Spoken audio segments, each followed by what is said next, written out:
Hi, Brian with Dynamax. I am super excited to sort of walk you through the 37RB DynaQuest XL.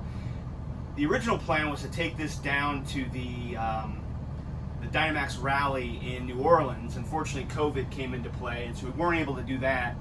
But we were able to take it out along with other members of the management team. Sales, engineering, operations, and myself all took different rigs out over the weekend. We feel like the best way to learn and to see and to innovate is to actually use the vehicles. It's one thing to walk something in the plant. It's a whole other thing to be living in it, sleeping in it. Does this reach? Does that reach? So I was pretty excited. This is the top of line flagship vehicle for us. The DynaQuest XL. This is the 37RB. I feel like it's one of those vehicles that we really need more time to fully explore because there's just so much to do, and a weekend trip doesn't do this one justice because there's so much storage. So without further ado, I want to take you on a quick tour on the inside, and then we'll take you on a quick tour of the outside as well. Up front, again, we did option the Bunk model. Obviously the swivel seats come standard on the XL. This has got the upgraded sound package. This vehicle was actually built as sort of a concept vehicle for my demo. And in doing so, there's a couple of things that we're looking at maybe doing in the future. I'll point those out, and we'll dig a little bit more in depth into those as we go along. One of the first things is there's a second inverter on this one. This is basically an inverter dedicated to the living room AC. And so even right now, we're just sitting here. Now the chassis is running, but while you're driving down the road, instead of running the generator, you can just run the AC off the inverter, and then the alternator continues to power those batteries. Now, I didn't get as good a test as I would have liked because we're only about an hour away from the campsite. But right now, again, we're just sitting here. We can fire up the AC. And that's cool high. And so again, we're just running off of battery power right now. No generator, just the alternator, which continues to power the batteries. When I checked it in leaving, we were about 12.6 volts, which is basically a fully charged battery. We fired up the inverter, and while we were running down the road, we ran the AC, and when we got to the campsite, we were still probably about 12.3, but that's with the draw. And then when I turned the AC off, we were right around 12.5 amps. So it does a good job keeping up. I think if it's super hot and you're a long, like 10-hour day maybe, I'm not sure it's going to keep up all day. But certainly with a normal drive time, 6 hours or something like that, I think you'd be fine. Then up front, we did option the new, for 2021, the Power Theater recliners. They do come now with Lagoon table mounts. The first thing when I came in, I pulled these down because we didn't really need them. And then the first thing my son did when I came in is he had already grabbed them and put them back up in place because he had a book on each, he had something to drink, he was already kicked back and lounging back. So this is optional here. Standard would be a sofa. Coming back to the dinette area, again, we've now converted to all sprung dinettes on everything that we do. So what's nice about this, no drawers worried about opening up. This is sprung under here, so it's a much more comfortable dinette for seating. Has a natural cant to it, and the back sort of tips back, and it gives you a really great storage area for big bulky items, especially if things like water and soda, or whatever it might be liquids wise, and then as you use them out of the fridge, you can replace them from here. But that's where we come over to sort of the pinnacle here, the 22 cubic foot fridge in the DynaQuest XL, and that's where you really don't need a lot of things. We didn't even come close to using all the space for the fridge. I mean, none of the drawers were full, nothing. I mean, we were only, again, it was a weekend trip. You have tons of storage here. In fact, some of the food froze in the back. Then, of course, you have the freezer here in a drawer setup. This worked really well. One quick tip. For now, they won't let us drill into the doors, but we've been working on this a little bit. There are some things aftermarket you can do here to keep the fridge. Otherwise, we just use a strap here to here. Quick tip, when you pull that strap off, wrap it around the steering wheel. Because if you don't, you're likely to forget that you forgot to latch this or you forgot to latch the fridge. I don't know how we know this, but if you take a turn, everything wants to topple out. So coming up to the kitchen area, this is an all-electric coach, so this is a dual burner induction. I had not cooked on these before. We did this trip and it actually works great. When you turn this on, I think 2 burners is plenty. You do have to have magnetic pans or steel pans, so there's got to be some, if a magnet sticks to it, it'll work. What's cool is you can change the way you figure this. So it either goes, I think, 1 through 10 for temperature, or actually you can select specific temperatures like 270 degrees or whatever. So it really gives you some precise cooking temps, or gives you a very precise way to cook. Microwave is full size convection. We made rolls this morning. I use that convection. Always go on the low side for convection, so it says 13 to 18 minutes. Try to keep it around 13 to 14, and then you can always adjust from there, but typically that's going to be plenty. Storage wise, again, we didn't even come close to using all the storage that's available. Your breaker panels here, fuses, not easy to get to. Obviously you've got the 3 drawers here. You've got cabinet. Now, one of the things I would probably have changed is I like the idea of the little lid here that's over the trash can. And actually, as soon as I mentioned that, then my wife was like, well, I would typically put the trash can underneath the sink.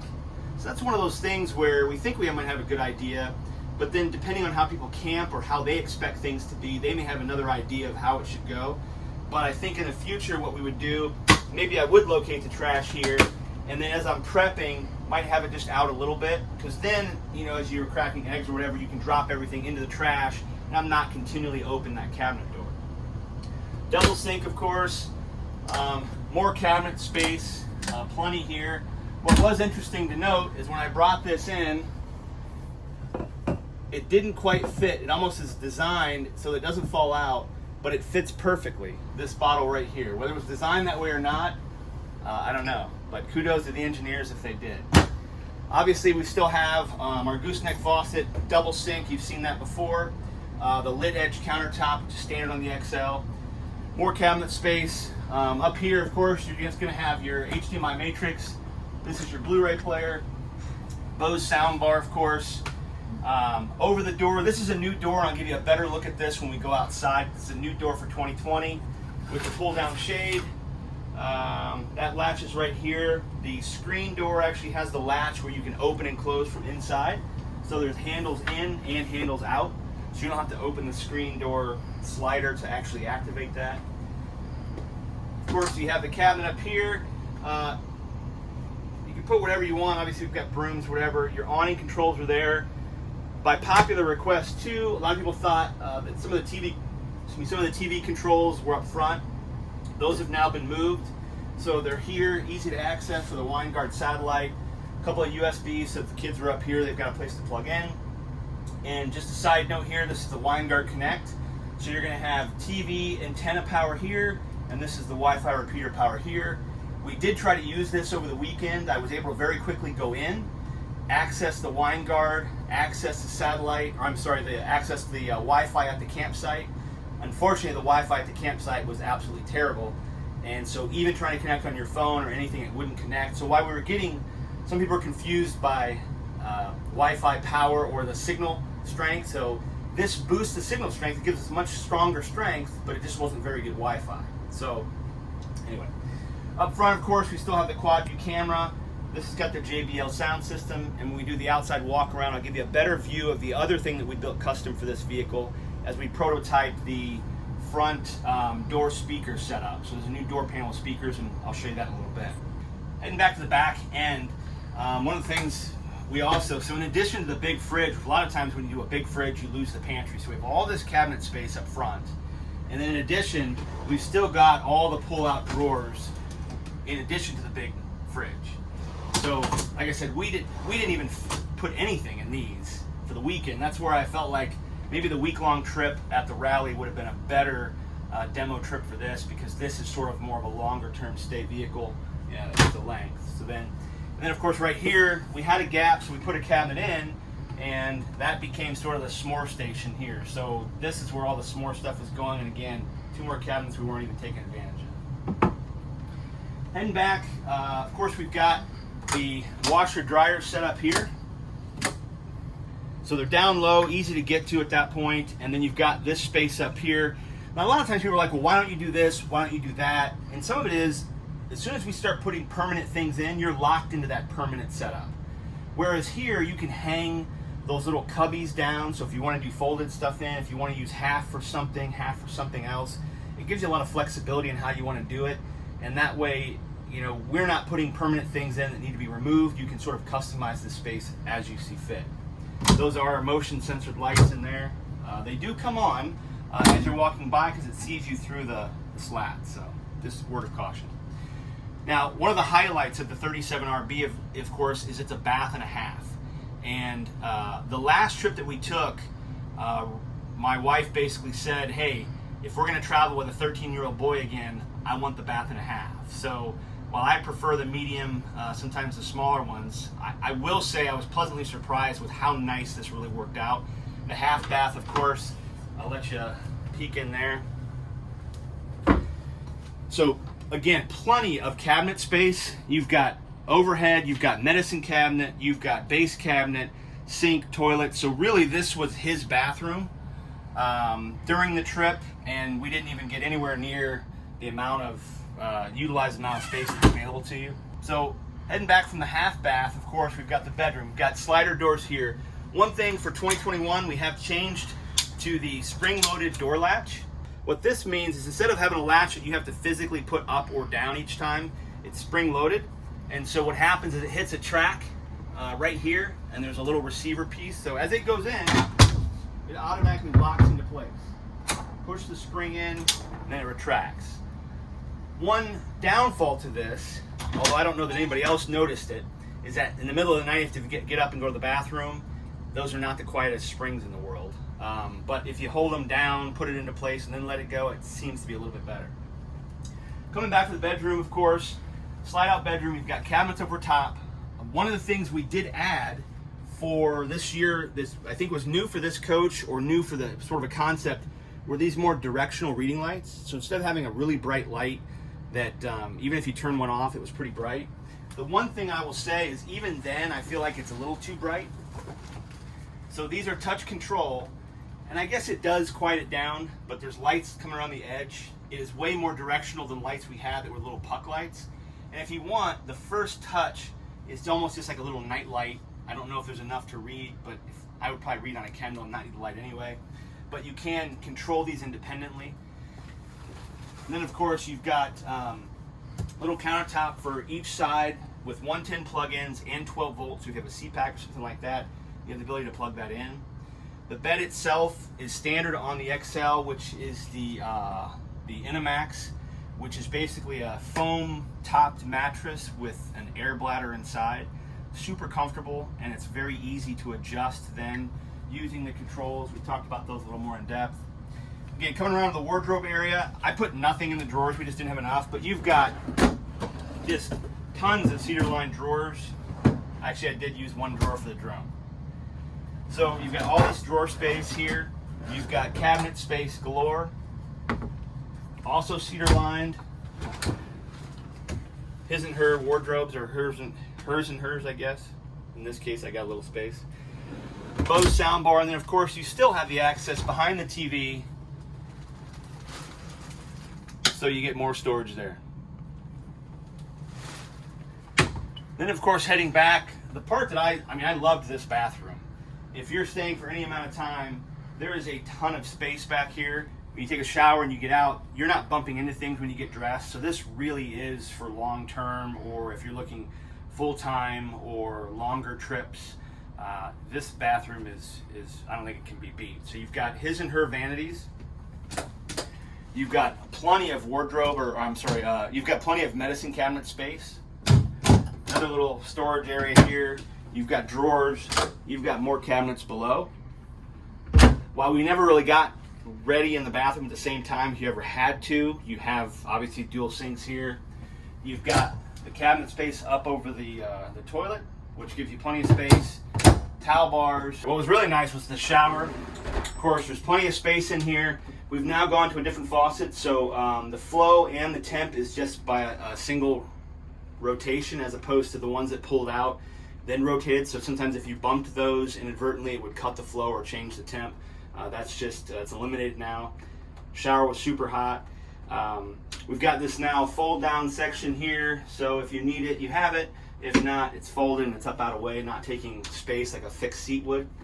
What was really nice about the shower is I felt like I could stand underneath it or close to it.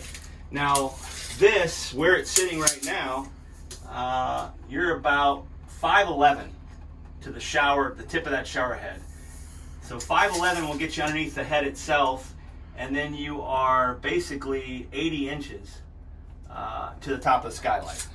So it actually was and felt like a really big shower, and now I know why. Again, I'm about 5'10" and 15/16, but 5'11", basically you can get under that head and you don't have to angle it at your face, but I could sit right underneath it and take the shower. So I really enjoyed that. Then of course over here, you never have enough pantry space, or linen closet space, and now you've got more than enough. So if this wanted to double as extra clothing storage space, or just extra linens, blankets, whatever, but it's got plenty of space for towels and everything else.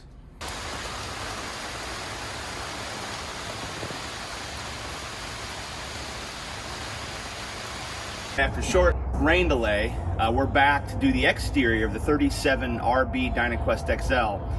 The DynaQuest XL comes standard on the M2 112 chassis.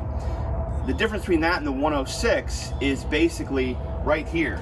It's a much taller engine profile or front grille because it's a taller radiator to get the cooling that you need for the 450 horsepower, 1,250 foot-pounds of torque that come on the M2 112. So coming around the side, the first sort of Easter egg that we've got on this particular vehicle, again, this was built as a concept coach for this particular trip so we could test out, which is how we do things. We'll build a prototype, we'll test something out, we'll see if it's A, it works, B, it adds value to the coach, and C, is it something that we would want. And this is a panel by an aftermarket company.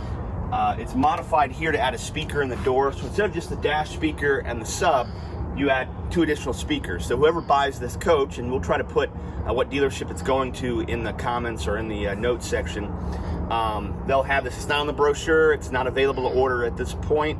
It is something you could do aftermarket, but we wanted to test it out to see if it had some value for something to look at future upgrades. So then, of course, coming around the side here, this is the new door that we're using for 2021. It's a PTL door.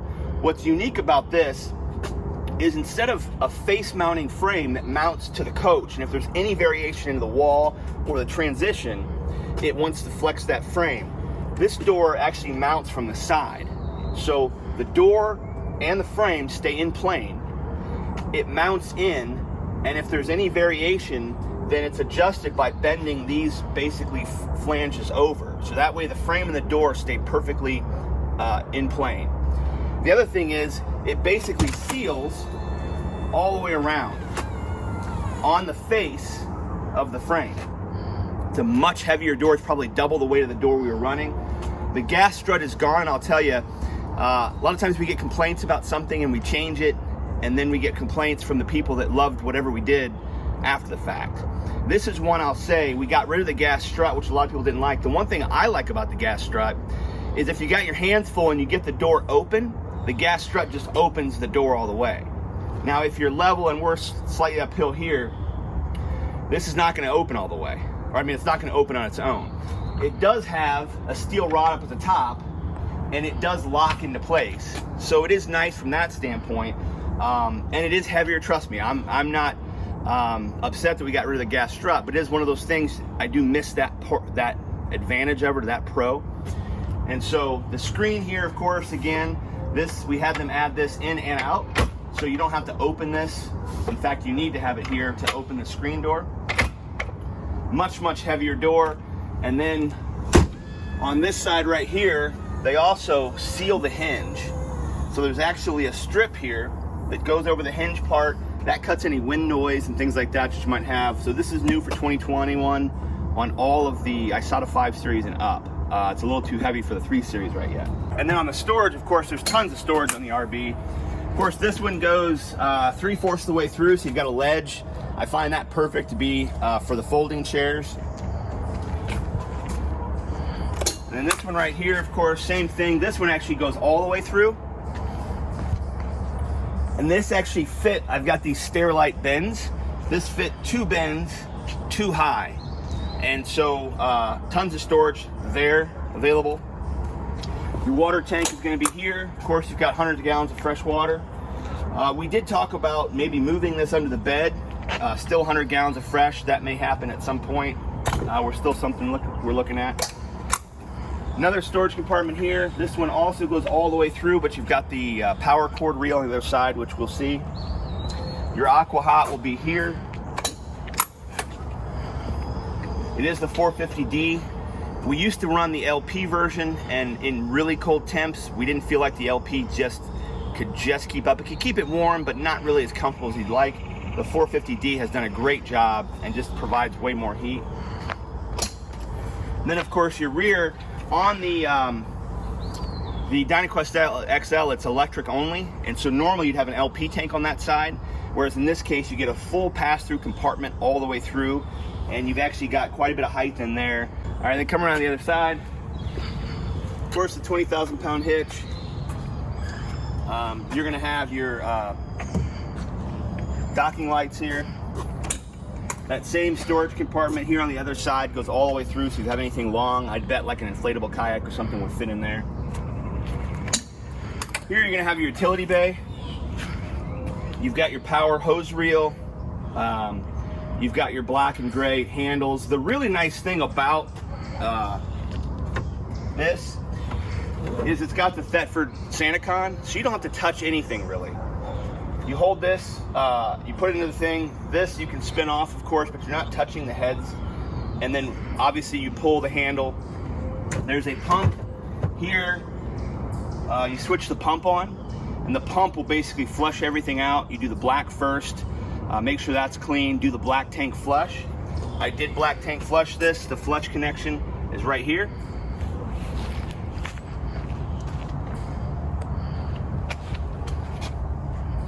Once you hook up the black tank flush, on the opposite side of the tank, the nozzle goes in at the very top of the tank, and it's basically spraying water in. So it's gonna flush any sediment or anything that's settled on the bottom. You're gonna flush it out, let that run again. Let it run for about 5 minutes, and then once that's flushed through, close that, and then do the same thing on the gray tank. Open the gray, and the gray sort of cleans the black, anything that was in there, debris that might be in the handle. So even if there is a little bit of fluid left in there, it's gonna be like just gray water. And here's your power cord reel, of course, and then more storage. Your own generator's gonna be right here. One quick tip: we have a lot of people that say, "Hey, this happens." I don't know what to say. Fairly. We have a lot of people that say, "You know, my gen's not working. It's running, but I'm not getting power." Most of the time, the culprit is this breaker right here on the left-hand side. That will sometimes trip or flip down. You hit a big jolt or something, and if you just flip that back up, right there, you flip that up. If you have the gen running, you don't have power. The other thing is the power doesn't transfer automatically, so give it some time. Some people think if the generator fires up, then everything should be running. It takes about 60 to 90 seconds maybe as it gets up to speed and it warms up, and then it'll transfer power over. Another storage bay here. Then you've got your chassis batteries. You're gonna have your 3 4D batteries that are AGM. This is the battery isolation manager. We get this question all the time. Will my chassis batteries charge when I'm plugged in a running generator? Will my house batteries charge on the alternator? It's the same answer every time. Your chassis batteries and your house batteries will charge on every charging system if the proper parameters are met. Those parameters are set by this battery isolation manager. So it says if we see this voltage here and this voltage here, we pair all that together. That way your charge line is charging both. So if you're running down the road on the alternator and you have provided enough power to the chassis, you're going to be providing power to the house batteries. And the reverse is true if you're plugged in or you're running the generator. If those batteries are satisfied, then you're going to send power to the chassis batteries. It's the same thing, I believe, on just about every motorhome that's built for anybody. But certainly for Dynamax, it applies to everything that we build. And up front here, the next thing we have that's sort of unique for this vehicle is the second inverter. What that does is it allows you, basically while you're driving down the road, to not have to worry about running the generator. And it's sort of overkill for that generator, which powers the whole coach, to run just the one AC while you're in transit. This is a request some people have done a while back. We used to do it, and then we had a customer complain because he was going on a cross-country trip and it was super hot out and it couldn't keep up. And so he was upset, and it should have done this. And a lot of people think, well, hey, when I'm parked, I can just run that off the inverter. Well, you can, but that inverter or those batteries are never going to power that AC for very long. I'd be surprised. Maybe this is something we should test. You might get a couple hours out of it. But the benefit is when you're going down the road, you're not having to run the generator. And so when I'm driving down the road, again, somebody in the back, they're getting the cold air from the AC, and you don't have the noise of the generator, although it's not really that loud in my mind. And you don't have to worry about it running. It just runs right off the inverter, off the batteries. And then the alternator from the chassis is charging the house batteries as you go along. And then if you zoom in really close there, in the back upper right-hand corner is the other sort of thing that we're testing out. It's that blue box back there, and that is a Victron MPPT controller. Basically the I don't even know what the MPPT, it's anyway, multi-point precision tracking. Anyway, the MPPT controller versus the PWM controller, which is a pulse width modulator. The MPPT, it takes any excess voltage and converts it to higher amperage. So it's a more efficient charge controller. And so we wanted to test to see, A, if the MPPT made a difference in charging and if we got any better power output from the panels. And also, Victron is something that we run the battery control or the battery monitor on another one of our vehicles, and we really like the app. It gives you a whole lot of information, and I'm already pretty excited about the information that was given on the Victron controller because it gives you a history of solar. So you can look every day to see how many kilowatt hours you're actually producing from the panels that you have. So those are things, again, they're not in the brochure, they're not available for option at this point. Consider this more of a concept vehicle to sort of, as we test these things out, see if it provides value to the vehicle, if it's something we want to offer in the future. That's it for everything, sort of the quick walkthrough on the 37RB DynaQuest XL. If you like this video, if you want to know what else is coming up, if you want to see the prototype we have on a short M2 coming up, we're going to post those things on our Facebook page or our YouTube channel, so make sure you like and subscribe, and we'll have more videos like this in the future.